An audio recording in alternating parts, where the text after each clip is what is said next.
बुधवार को हाईकोर्ट में सुनवाई से पहले मनपा आयुक्त ने मंगलवार को अंबाझरी तालाब का निरीक्षण किया। इस निरीक्षण के दौरान आयुक्त ने तालाब के ओवरफ्लो पॉइंट से लेकर सुरक्षा दीवार का पूरा जायजा लिया। अपने निरीक्षण के बाद आयुक्त ने बताया कि तालाब की सुरक्षा को लेकर कई जरूरी कदम उठाए जा रहे हैं, जिसकी निगरानी खुद हाईकोर्ट कर रहा है। यूसीएन न्यूज से बातचीत में मनपा आयुक्त डॉक्टर अभिजीत चौधरी ने जो उपाय योजना की जा रही हैं उसके बारे में जानकारी दी। साथ ही तालाब में आने वाली जलपर्णी को पूरी तरह से खत्म किए जाने को लेकर नीरी द्वारा स्टडी किए जाने की जानकारी दी।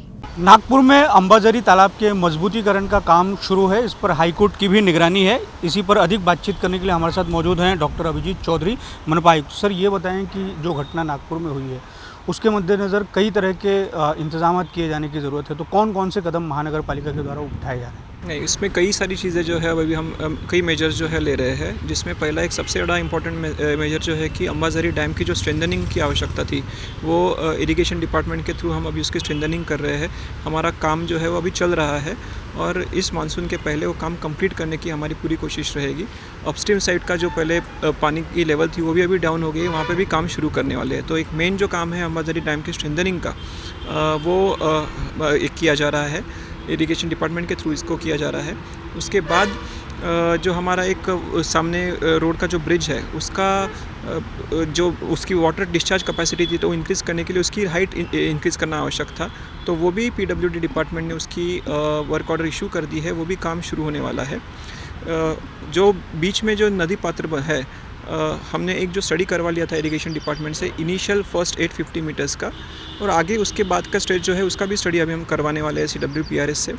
तो उसके थ्रू उन्होंने जो हमें विड्थ बताई है या फिर डेप्थ बताई है नदी की, उतना पूरा एरिया जो है हमारी टीम्स लगा के क्लीनिंग कर लेने वाले हैं। और जो क्रेजी कैसल का एरिया है वहाँ पे महा मेट्रो के थ्रू ही काम किया जाने वाला है अप टू 650 मीटर्स की, इसकी डीपनिंग और वाइडनिंग जो है नाग रिवर की वो की जाने वाली है।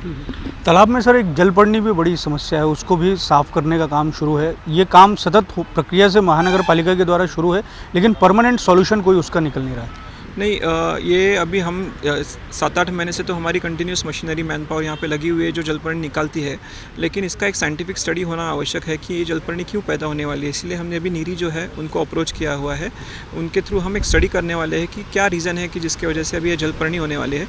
उसके बाद एक बार वो उसका रिपोर्ट आ जाए उसके बाद हम परमानेंट जो उसके सोल्यूशन होंगे वो सोल्यूशन हम उसके लिए करेंगे। ये जो काम शुरू है सर स्ट्रेंथनिंग का, ये कब तक पूरा हो जाएगा? और एक बतौर म्यूनसिपल कमिश्नर आप नागपुर वासियों को किस तरीके से आश्वस्त करेंगे कि 23 सितंबर 2023 की जो घटना हुई थी वो नागपुर शहर में दोबारा नहीं होगी? नहीं, देखिए, उस समय तो एक पर्टिकुलरली बहुत ज़्यादा बारिश हुई थी, सडन एक्सेसिव रेन्स हुए थे इस बार, लेकिन हमारी तैयारी वही रहेगी कि अगर वैसे भी होते हैं फिर भी जो हमारी ये थी प्रिपरेशंस थी कि जैसे डैम स्ट्रेंथनिंग है, डैम की लेवल कुछ लेवल तक नीचे करने के लिए अभी इरिगेशन डिपार्टमेंट ने एक हमें मेजर सजेस्ट किया है, उसको भी एक्सप्लोर करने वाले हैं। रिवर की डिपनिंग का इशू है, वाइडनिंग का मुद्दा है, प्लस ब्रिज का जो है वो भी काम शुरू होने वाला है। कुछ रिटेनिंग वॉल्स के और ये इवन कुछ रोड्स ख़राब हुई थी उसके भी काम जो हमें गवर्नमेंट ने अप्रूव किए थे वो भी अभी शुरू हुए हैं। तो इस प्रकार से पूरी जो भी अलग अलग लेवल पे हमें प्रिकॉशंस लेने थे या फिर काम करने थे वो हम माननीय उच्च न्यायालय के निर्देश के अनुसार और उनकी मॉनिटरिंग में भी ये काम चल रहा है। धन्यवाद सर। तो ये थे मनपा आयुक्त डॉक्टर अभिजीत चौधरी। कैमरामैन अतुल गवई के साथ दिव्येश द्विवेदी, यूसीएन न्यूज़, नागपुर।